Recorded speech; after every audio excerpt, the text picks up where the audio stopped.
Les humains ont perdu le sens de la sublimation de l'amour. Dès qu'ils sentent une attraction, un désir, ils veulent tout de suite la subir et ils perdent ainsi cette domination, cette maîtrise qui pourrait faire d'eux des êtres supérieurs capables d'accomplir des merveilles. Lorsqu'un garçon et une fille éprouvent une attirance mutuelle, qu'est-ce qui les empêche de s'habituer à se maîtriser et d'utiliser l'élan qu'ils ressentent pour déclencher en eux des forces d'une nature plus subtile, plus lumineuse, plus divine? Méditer, s'émerveiller et même s'améliorer. Oui, s'améliorer. Parce que ce qu'ils ressentent est une impulsion très bénéfique. Seulement, il faut apprendre à l'utiliser. Donc, qui se contentent de s'émerveiller l'un de l'autre et qu'ils soient reconnaissants de cette beauté, de cette splendeur de la Mère divine et du Père céleste qui se manifeste à travers eux et qu'ils contemplent ensemble ces richesses du ciel et qu'ils n'aillent pas plus loin pour un certain temps.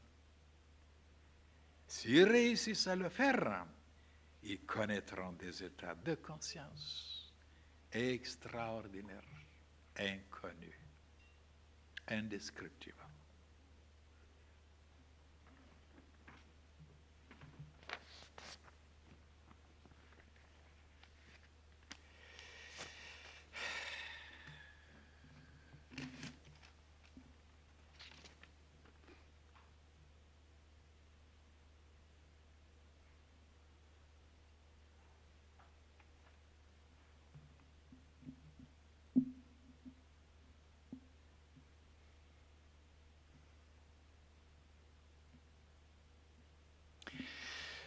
Voilà une page, mes chers frères et sœurs, dont j'ai déjà parlé à ce sujet, et comment sublimer la force sexuelle.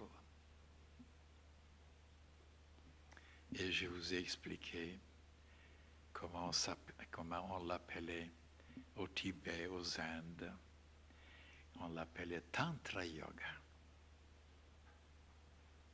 Qu'il y avait des yogas tellement différents, comme Jnana Yoga, Bhakti Yoga, Hatha Yoga, Kriya Yoga, Agni Yoga, Shabda Yoga, ainsi de suite, Raja Yoga. Donc il y avait des yogas, mais alors une quantité pour les qualités, les facultés, les possibilités dont les personnes pouvaient disposer. Celui qui voulait se maîtriser, il choisissait Raja Yoga. Celui qui voulait développer l'amour, le dévouement, le désintéressement de travailler pour les autres, il prenait Bhakti Yoga. D'ailleurs, les chrétiennes, ils se sont arrêtés seulement sur Bhakti Yoga, ça veut dire l'amour vers le Christ, ou vers le ciel, vers le Père céleste. Et voilà qu'il y avait Hatha Yoga aussi. Oh là là, si je dois vous expliquer maintenant. Et qu'est-ce que nous avons fait aussi? Voilà. Désirons-nous aussi de créer une autre yoga? C'est la vanité, qu'est-ce que vous voulez? On a inventé une yoga qui s'appelle Surya Yoga. Parce que ça n'existait pas aux Indes. Ça veut dire une yoga du soleil. Et comment le regarder, comment le comprendre, comment recevoir ses forces, comment respirer, ainsi de suite. Et comment arriver à rayonner la lumière comme lui. Et à émaner la chaleur comme lui. Et aussi vivifier les créatures comme lui. Alors c'est le yoga qui dépasse toutes les autres. Parce que la lumière développe l'intelligence, la sagesse, la chaleur développe le cœur, l'amour, et la vie développe la volonté, la puissance, la force, etc. Et après, désirant encore de contenter les Européennes, alors on a inventé encore une autre yoga. pour s'amuser. Ça s'appelle Rani Yoga. C'est dommage qu'on n'a pas mis un nom, n'est-ce pas, sanskrit. Hein? Rani Yoga, c'est bulgare, ça veut dire la nutrition. Comment manger, comment se nourrir. Et voilà que les humains n'ont jamais compris que là, peut-être, il y avait une yoga la plus importante qui existait. Comment manger. Et ils ne savent pas manger. Alors, ils apprennent toutes sortes de yoga et ils ne savent pas manger ce qui est essentiel, ce qui est important, ce qui est... Alors là, pour tout le monde. Ainsi de suite. Et maintenant, laissons tous ces yogas, je vous ai parlé beaucoup de choses là-dessus. Même qu'est-ce que c'était Shabda Yoga, qu'est-ce que c'était Kriya Yoga, parce qu'ils ne sont pas tellement connus. Kriya Yoga, c'est Babaji qui l'a inventé. Kriya Yoga, c'est nouveau. Oui. Shabda Yoga, ça c'était connu pour le verbe, pour la parole, la puissance. Vous voyez, du son. Mais Kriya Yoga, c'est Babaji que j'ai rencontré, comme vous savez, aux Indes. Plutôt, c'est pas moi qui l'ai rencontré parce que c'était impossible de savoir où le trouver. C'est lui qui décide de venir vous voir parce qu'il se déplace partout où il veut, il est libre. Et c'est lui qui est venu me voir là où j'étais dans les Himalayas. Il a envoyé un de ses disciples, ce n'est pas lui qui est venu personnellement quand même. Il a envoyé un de ses disciples exactement là où j'étais, sur les hauteurs. Et il m'a invité. C'est formidable ça. Je vous ai parlé beaucoup sur lui, sur beaucoup de choses, mais pour le moment, prenons cette page. Qui est celui qui ne s'intéresse pas de ce problème qui est le problème sexuel? Le monde entier est en train de se noyer, de patauger, de s'asphyxier, de se démolir, n'est-ce pas, de s'affaiblir, ainsi de suite, parce que cette lumière n'est pas donnée encore aux humains. Et qu'est-ce qu'il y avait? Ben, c'est deux côtés. Un côté qui vous disait il faut être puritaine, il faut être chaste et vierge, il ne faut pas toucher la femme, c'est le diable lui-même. Alors donc on s'abstenait, on devenait malade, détraqué. Et alors les docteurs se réjouissaient.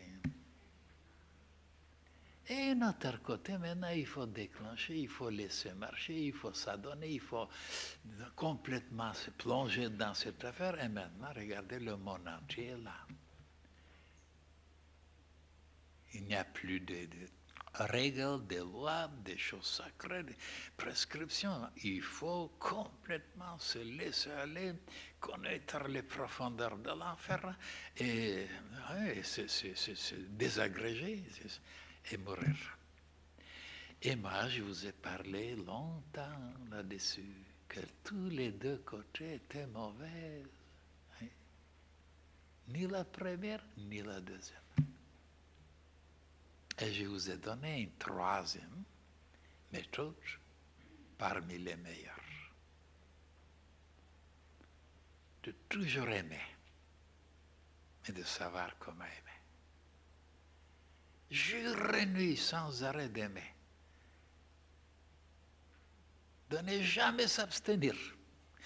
Oui, mais de savoir comment aimer, c'est-à-dire au lieu de diriger les énergies vers la poussière, vers le bas, et s'avachir, s'abrutir, devenir esclave et détruire la santé et tout, et de pouvoir les utiliser, ces forces énergies, et les envoyer vers le haut, vers le cerveau.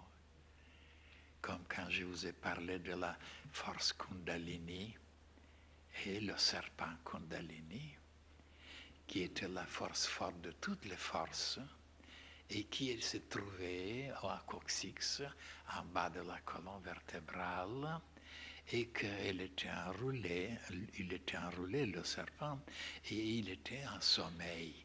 Et que par des méthodes, voilà, aux Indes et au Tibet, on arrivait à réveiller ce serpent Kundalini, et le disciple arrivait à la faire monter à travers Sushumna, dont je vous ai expliqué, les deux canaux, Ida et Pingala, jusqu'au centre Sahasrara, et c'était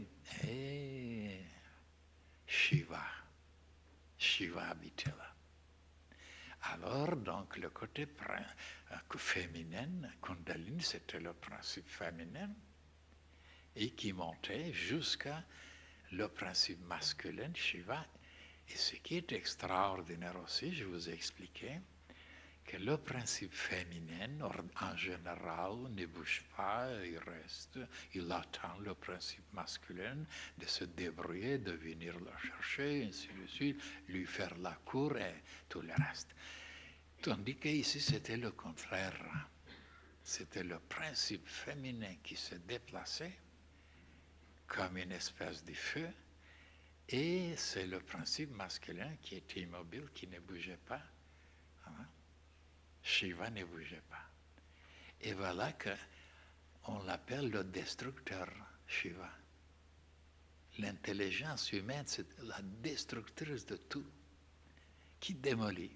Tandis que Brahma, qui crée les choses, Vishnu, qui maintient, qui protège, et Shiva qui détruit.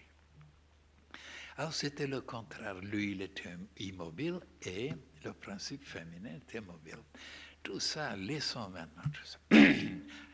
Revenons maintenant vers la question. Donc, la troisième méthode, c'est d'aimer. Au lieu de s'arrêter d'aimer, de regarder, de fréquenter, de parler, de communier avec les femmes, ce qui est arrivé à se mortifier. On n'avait plus la vie, aucune inspiration, aucun stimule, on devenait un eunuque. Tandis que d'aller maintenant se jeter éperdument pour satisfaire et contenter jour et nuit ce côté sexuel, comme aujourd'hui on le fait, et bien c'est complètement de disparaître, c'est désagrégé. Donc les deux côtés étaient nocifs. Le troisième côté était bénéfique, était constructif, était extraordinaire. On ne perdait rien, au contraire, on était toujours émerveillé, toujours enchanté, toujours en extase, toujours dans des états extraordinaires. Et en même temps, on devenait plus intelligent, plus esthétique, voilà, plus subtil, plus rapide, plus puissant, plus compréhensible et plus beau. Et on n'était pas déçu, parce que cette force qui montait vers le cerveau, elle arrivait à nourrir le cerveau, à nourrir toutes les cellules, tous les organes du corps physique. Et ce qui est extraordinaire, c'est que la sensation de sentir qu'il vous manque quelque chose et que vous devez vous satisfaire, vous devez vous combler, vous devez, n'est-ce pas, vous remplir, et n'existait plus. Parce que dans un endroit, je vous préviens que le temps dont nous disposons maintenant n'est pas suffisant pour pouvoir vous expliquer tout. Parce qu'il y a encore une conférence qui vous attend, très longue. C'est pourquoi je vous demande, s'il y a certains parmi vous qui s'intéressent, qui veulent savoir, qui veulent vraiment profiter, utiliser ces connaissances pour s'améliorer, ben, qui jettent un regard sur ces deux volumes, 14e et 15e, avec le titre L'amour et la sexualité. Il y a 2 volumes, vous vous rendez compte, à ce sujet. Alors là, vous trouverez tout ce qui est nécessaire, indispensable, très important et très bénéfique. Jetez un regard et bien vous verrez, vous me donnerez raison, parce qu'aujourd'hui, étant donné que c'est une question tellement vaste, tellement profonde, tellement presque inconnue,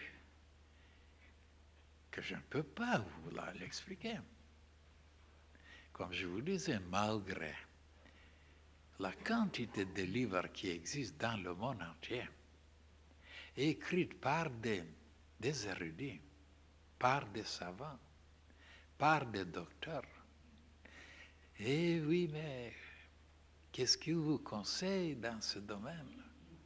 En connaissant le côté anatomique, en connaissant le côté physiologique et un petit peu le côté psychologique, il vous présente les meilleures méthodes, comment agir, comment la technique, comment s'y prendre, comment...